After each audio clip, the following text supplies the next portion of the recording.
오늘은 귀신이 잠복하여 귀신 영향으로 심령이 병든 사람의 특징에 대해서 말씀을 전합니다. 이 영향으로 심령이 병든 사람의 특징은 이렇습니다. 마음이 어두워지고 평안과 기쁨과 감사를 잃어버립니다. 귀신 사람의 의지를 잡아 일어나는 현상입니다. 귀신이 눌려서 의지를 발휘해 못해요. 이런 현상입니다. 이런 사람을 축사하면 정상으로 돌아옵니다. 미운 생각, 세속적인 생각, 교만한 생각, 부정적인 생각이 사람이 이상한 사람이 됩니다. 항상 생각이 부정적이 되어서 정상적인 사람과 대화가 되지 않습니다. 은혜가 소멸되어 성경과 교회가 멀어지고 말씀을 불순종하며 거역하며 귀신의 영이 눌려서 잠을 자니까 생명의 말씀이 깨달지 않기 때문입니다. 차가운 사람, 불순종의 사람, 거짓말 말하고 증오를 합니다. 마음을 열지 않으니 마음이 차갑습니다. 좋은 이야기도 의심하며 받아들이지 않기 때문에 정상적인 사람들의 대화가 꺼려합니다.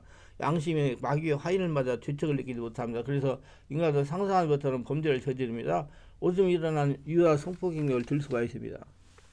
귀신이 마음을 억압하면 다스릴 학대가 되는데 의욕상실, 불면증, 우울증, 불면, 패배감, 자포장치, 환각, 환청, 자살충동, 정신이상 등은 자신의 본래 모습을 상실하고 맙니다. 의지가 약하고 나약해지고 무기력해지고 옛사람이 나타나서 유혹을 쫓는 욕심을 따라 정욕을 행합니다. 우상을 쫓습니다. 허영을 쫓습니다. 음미급을 찾아 성적인 범죄를 저지릅니다. 술과 탐욕과 쾌락에 노예되어 낚시에 물린 고기 같은 귀신에 끌려다가 지옥 가는 운명을 살게 됩니다. 환경이 지기 때문에 심령이 병드는 겁니다. 환경은 귀신이 역사하기 때문에 예수를 믿는 성도 환경이 이겨야 되는 것입니다. 자기 육의 본성을 이기지 못하기 때문에 심령이 병드는 겁니다. 약속의 말씀과 성령으로 환경과 육을 본성을 이겨야 마귀와 영적으로 승리할 수가 있는 것입니다. 마치 마가복음 5장 군대 귀신 들린 자의 모습이 됩니다. 자기 몸을 상처를 내며 사람들의 공포를 조성하는 사람이 됩니다. 막 아가씨들도 자매들도 손을 막 상처가 돼가지고 안타까운 정신적으로 문제가 있는 사람, 괴로우니까 막 긁어버리겠죠. 피가 막 나고요. 그 중학교 다니는 애들도 중2병 걸리니까 막 그렇게 몸을 막 긁어가지고 목에다 막 상처를 내고 막 그러더라고요. 내가 그래서 보면 이게 보라고 막 이렇게 더러운 귀신이 들어오면 신앙과 인격과 생활이 더럽게 되어버립니다. 가정 중에 벗어납니다. 가정에서 함께 지내지 못합니다. 군대 계신 자의 무덤 사이에 갇혀 있습니다. 엄청난 힘이 나타납니다. 균 영화로 힘이 장사라 사람이 대화할 수가 없습니다. 균 영아래에 있는 자는 주체할 수 없는 탐색과 정욕자 나타 고래고래 고함을 치르며 고성을 지나 부부싸움 인격이 돌변되어 나타난 고함 술 먹고 노래방에서 들려서 질려대는 괴성의 노래 등도 이런 영향이 있는 경우가 많습니다. 자해를 합니다. 조폭들만 자해하는 것은 아닙니다. 균 영아래는 자해하는 형태는 부부싸움에서 폭력이나 파괴하는 행동이나 문신이나 지나친 성형술을 의해 포함됩니다. 옷을 벗고 지내기도 합니다. 여성의 귀신이 역사하면 다른 남자가 있어도 옷을 벗고 있습니다. 아람 타락의 사람의 본능은 뒤의 몸을 가리게 되어 있습니다. 그러나 귀신이 영향이 있으면 옷을 벗으면서 부끄러운 줄 모릅니다. 신령합니다. 그래서 무당이가 점쟁이가 되는 것이며 양신 역사 아래 있는 잔류기도 예언한 예수무당도 있음을 경알고 결계를 하셔야 됩니다. 점치는 영향으로 예언받기를 좋아하는 성도는 분별력이 질려야 됩니다. 사람 쪽에 귀신과 대화가 가능하며 귀신이 말을 못하게 하는 세력가 사역자에게 말을 하지 않는 환자도 있습니다. 왜 말을 안 해? 귀신이 하지 말라고 그래요. 그래, 귀신을 죽다고 대축지 하는데도 그래요, 여러분. 귀신도 강구를 합니다. 귀신은 사람이나 짐 속에 수천씩 들어갈 수 있으며 많은 귀신이 들어가면 미쳐버립니다. 귀신 나가면 온전해진다. 귀신 나가고 은혜가 들어오면 전도를 합니다. 전도는 강력한 성령 역사에 의한 은혜의 운동이며 성령의 전폭 지지를 받기 때문에 구원받은 성도의 전도 사명이 전력해야 됩니다. 전도를 해야 돼요. 귀신 눌려서 귀신이 조정을 받는 성도의 생활을 살펴보면 이렇습니다. 첫째, 교회 생활입니다.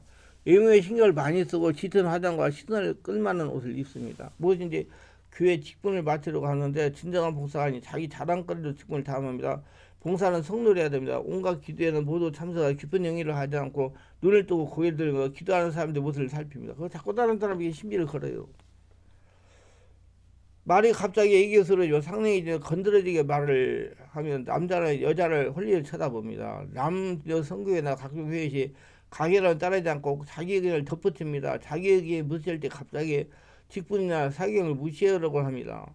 목사님 설교 회의시 자기나 자기 가족 문제가 필요하다고 생각하면 대적하기 시작합니다. 목사님 말씀으로 자기를 친다고 떠들고 다닙니다. 목사님에게 장모님에게 허물을 지적하면서 공고인에게 말하는 것을 스스로 자랑스러워합니다.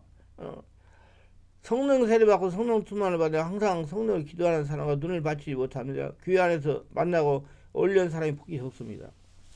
자기와 영이 통하는 사람과 어울리기 때문입니다. 자신에게 어떤 영이 역사를 쉽게 하려면 자신과 잘 통하는 친구를 보면 알 수가 있습니다. 봉사나 헌신하면서 꼭 자신의 얼굴에 빛나는 것만 하려고 합니다. 자신 얼굴이 나오는 거, 자신이 사람들에게 추앙을 받을 수 있는 것만 하려고 그래요. 둘째, 가정생활입니다. 교회에서는 성도 가운데 성도답게 하는 것 같아요. 교회에서는. 근데 집에 오면 말이나 생활이 다른 사람 돌변합니다. 남편이나 아내에게 말을 함부로 하고 심지어 쌍욕을 하는데 교회 가는 날만 조용합니다. 술과 고기를 담으면 심지어 담배까지 피우면 찬송가대 유형가를 흥얼댑니다. 아내나 자식이 심지어 이웃 사람이 놀러와 있는데도 교회 비판과 교회 종들을 막 욕합니다. 불신자들과 자주 어울리고 고스톱, 포커 등으로 시간을 보냅니다. 가정의 예배는 아예 관심도 없고 TV, 컴퓨터 앞에 앉아 시간을 보내며 안목에 대해 눈물나물 포르노 사이트에 집살이 해놓으면서 성경 말씀 읽는 것과는 거리가 멉니다. 혈기를 자주 부리고 흉측하고 폭력적인 행동을 하며 거짓말을 쉽게 합니다. 셋째, 사회생활이요. 남편이나 아내 외에 외도하는 여자나 젊은 남자를 둡니다. 헌금을 아까워서 자기 자신을 위한 약을 싸거나 술 마시거나 술집에 돈을 쓰는 것은 되게 많이 사용합니다. 어떤 사람은 내가 계산해 보니까 밖에 쓰는 거 한 70만 원이고 교회에 헌금하면 3만 원이더라고요. 예배 시간을 잘 지키지 못하면서 천국자 먹고 마시는 시간을 꼭 지킵니다. 불신자들과 어울릴 때는 신앙의 틀을 전혀 내지 않습니다. 사모님 떡이 신앙을 끊지 못하고 사주팔자 무당 점쟁이를 찾아가면 그런 것을 무척 흥미로워합니다. 누가 그래요? 귀신이 끌고 가니까. 스스로 사람 만나기를 피하며 어두운 걸 좋아하며 늘 입으로 죽고 싶다고 그럽니다. 돈을 무척이나 밝히고 돈에 소리가 나거나 고래에 공격이지만 우울증을 발생하고 막 혈기 분노를 내고 그래요. 옆 사람 괴롭히고.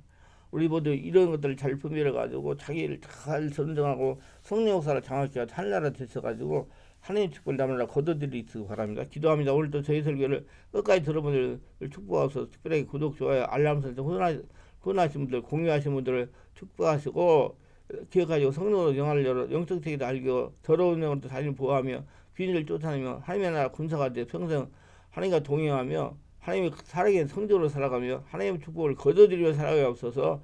예수님 이름으로 기도합니다. 아멘.